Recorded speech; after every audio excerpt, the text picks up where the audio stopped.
The church of South India diocese of Medak holy trinity church Bollarampeta state సమర్పిస్తున్న అనుదిన వాక్య ధ్యానాలకు స్వాగతం. మన ప్రభువును ప్రియ రక్షకుడైన యేసుక్రీస్తు వారి మహాశక్తి గల నామమున ఈ కార్యక్రమాల్ని వీక్షిస్తూ ఉన్న ప్రియాతి ప్రియమైన సంఘ సభ్యులకు, దేశ విదేశాల్లో ఉన్న మన సంఘ సభ్యులకు, ఆత్మీయులైన మన ప్రేక్షకులందరికీ మనస్ఫూర్తిగా మా కృతజ్ఞతల్ని తెలుపుకుంటున్నాం. ఐగుప్తు దాస్యం నుండి విడిపించబడి కానాను ప్రదేశానికి ప్రయాణమై వెళ్తున్న ఇశ్రాయేలీయులు వారి అరణ్య మార్గములో దేవుని ఆశ్చర్య కార్యాలన్నిటినూ ప్రత్యక్షంగా చూస్తారు.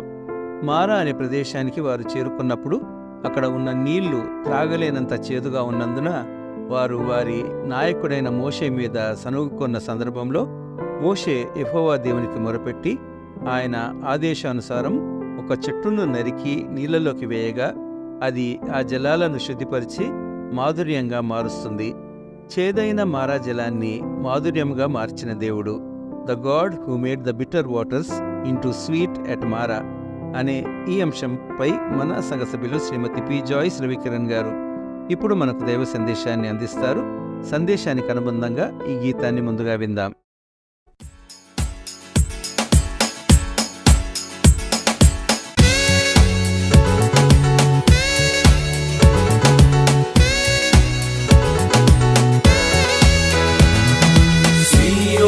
పాటలు సంతోషముగా పాడుచు సీయోను వెళ్ళుదము. సీయోను పాటలు సంతోషముగా పాడుచు సీయోను వెళ్ళుదము.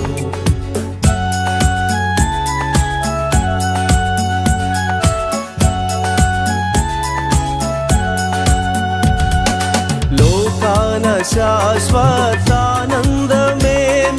లేదని చెప్పెను ప్రియుడేసు. లోకాన శాశ్వతానందమేమియు లేదని చెప్పెను ప్రియుడేసు. పొందవలేని లోకమునందు కొంతకాలమెన్నో శ్రమలు. సీయోను పాటలు సంతోషముగా పాడుచు సీయోను వెళ్ళుదము.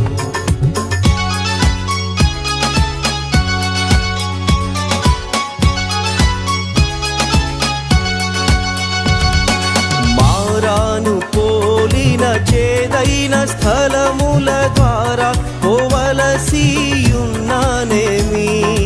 మారాను పోలిన చేదైన స్థలముల ద్వారా పోవలసియున్నానేమి.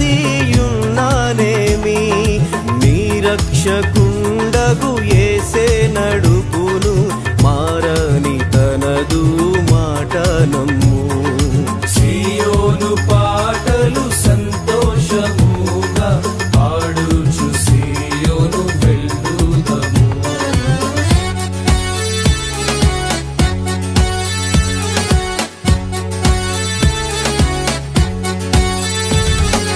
ఆనందమయ పరలోకంబు మనది, అక్కడ నుండి వచ్చునేసు.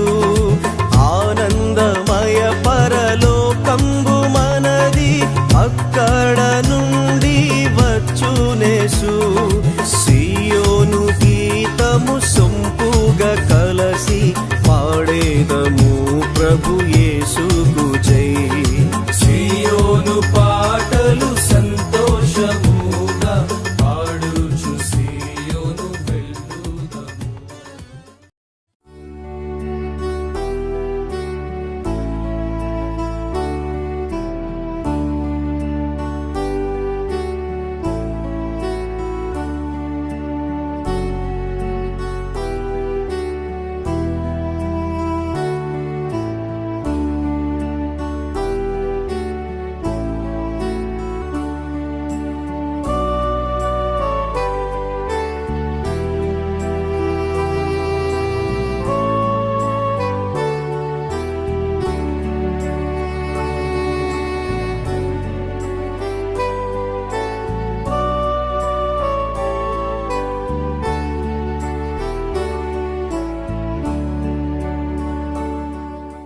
అనుదిన దైవ ధ్యానములకు స్వాగతము. ప్రభువైన యేసుక్రీస్తు నామములో మీ అందరికీ శుభములు తెలియజేయుచున్నాను.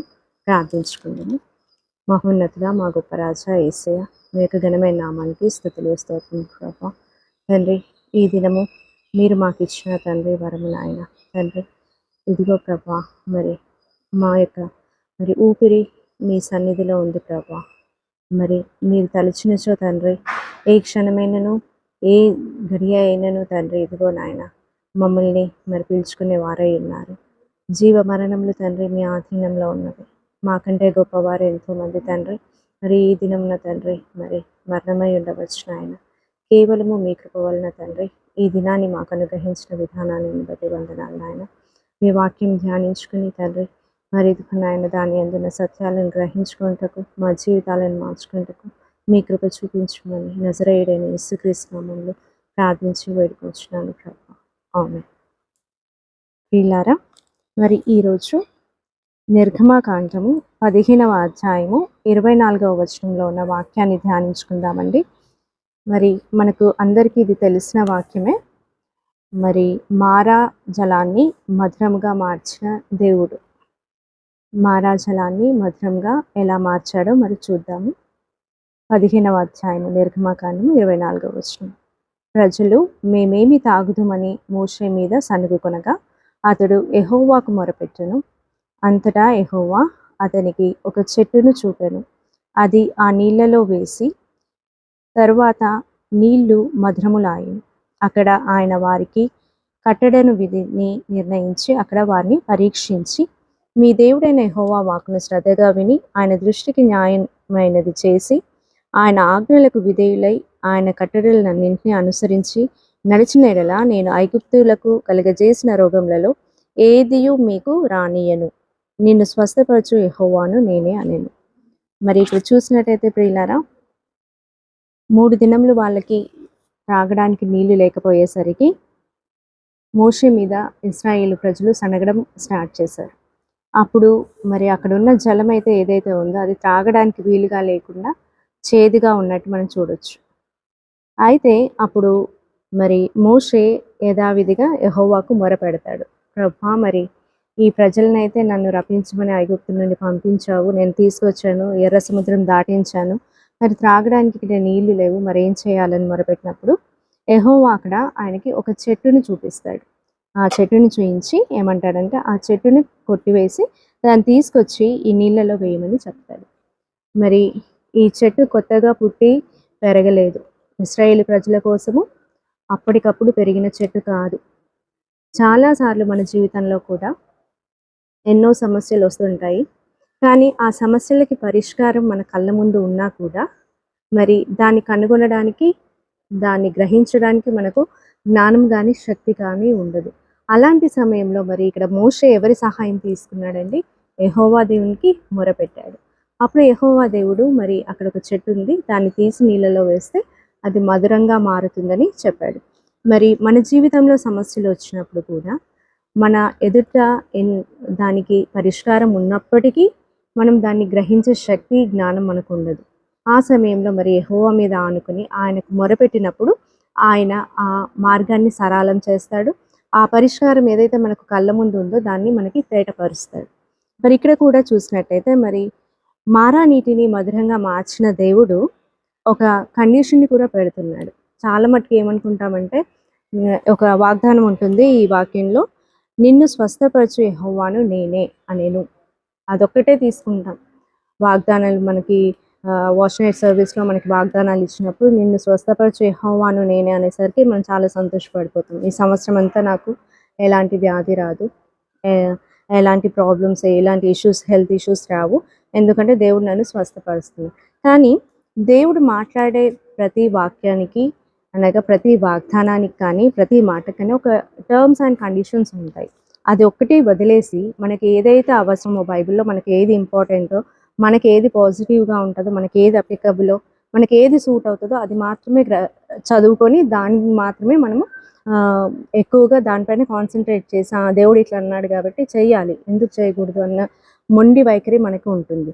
మరి ఇక్కడ చూసినట్టయితే మారాను మధురంగా మార్చిన తర్వాత దేవుడు వారికి కొన్ని కట్టడలను కూడా ఇచ్చాడు. ఏమని ఇక్కడ ఉంటుందనగా 26వ వచనం చూసినట్టయితే, మీ దేవుడైన యెహోవా వాక్కును శ్రద్ధగా విని ఆయన దృష్టికి న్యాయమైనది చేసి ఆయన ఆజ్ఞలకు విధేయులై ఆయన కట్టడలన్నింటినీ అనుసరించి నడిచిన ఎడల నేను ఐగుప్తీయులకు కలుగజేసిన రోగములలో ఏదియూ మీకు రానియను. ఈ సందర్భంలో మరి దేవుడు చెప్తున్నాడు, నేను విధించిన కట్టడలన్నింటినీ ఫాలో అయినప్పుడు మీకు ఐగుప్తులో ఏ ఏ తెగలు వచ్చాయో ఆ తెగులు రాకుండా నేను మిమ్మల్ని కాపాడుతాను, మీకు స్వస్థతనిస్తాను అని చెప్తాడు.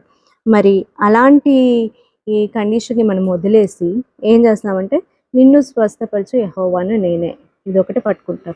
మరి ఆయన ఇచ్చిన కట్టడలు ఏంటి, ఆయన మనకి ఆజ్ఞాపించిన ఆజ్ఞలు ఏంటో మనము తర్వాత మోషే ద్వారా పొందుకొని ఉంటాం.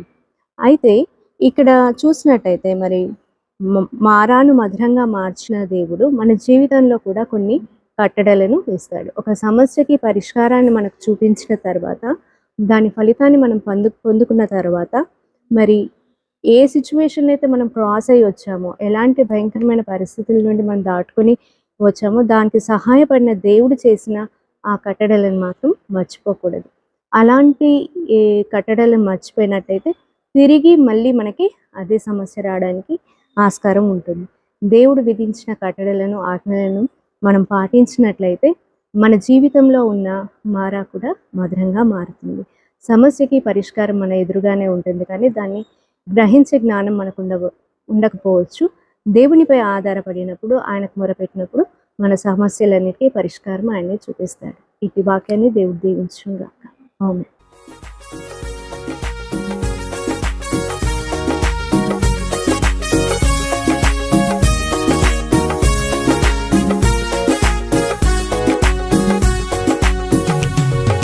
సంకట దుఃఖములెల్లా తీరిపోయేగా, నసింపజేయుదూత నన్ను దాటిపోయేను, నసింపజేయుదూత నన్ను దాటిపోయేను.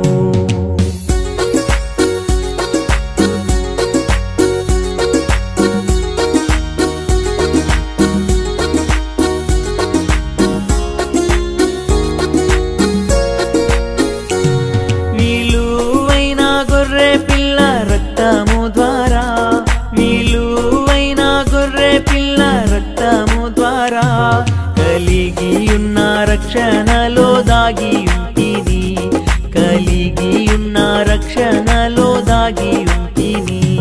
నా సంకట దుఃఖములెల్లా తీరిపోయేగా, నసింపజేయుదూత నన్ను దాటిపోయేను, నసింపజేయుదూత నన్ను దాటిపోయేను.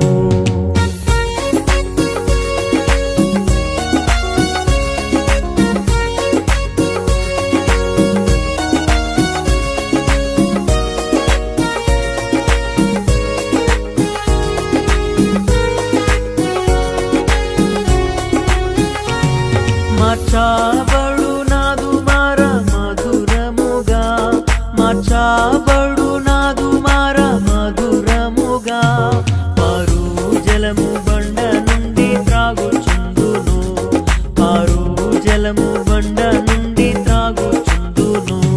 నా సంకట దుఃఖములెల్లా తీరిపోయేగా, నసింపజేయుదూత నన్ను దాటిపోయేను, నసింపజేయుదూత నన్ను దాటిపోయేను.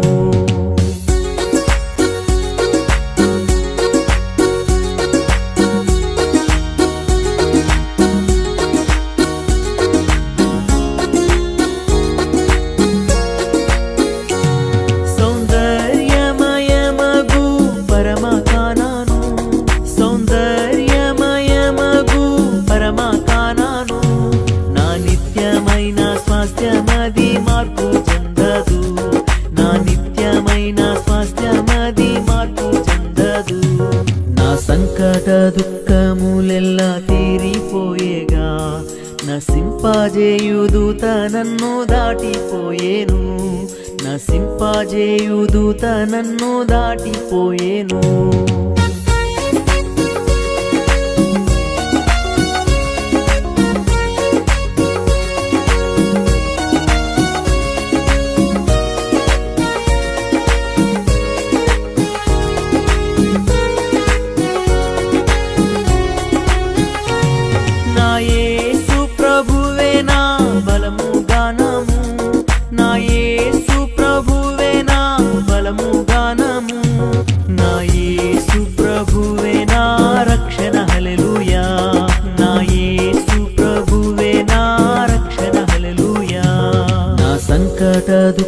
దుఃఖములెల్లా తీరిపోయేగా నసింపజేయు దూత నన్ను దాటిపోయేను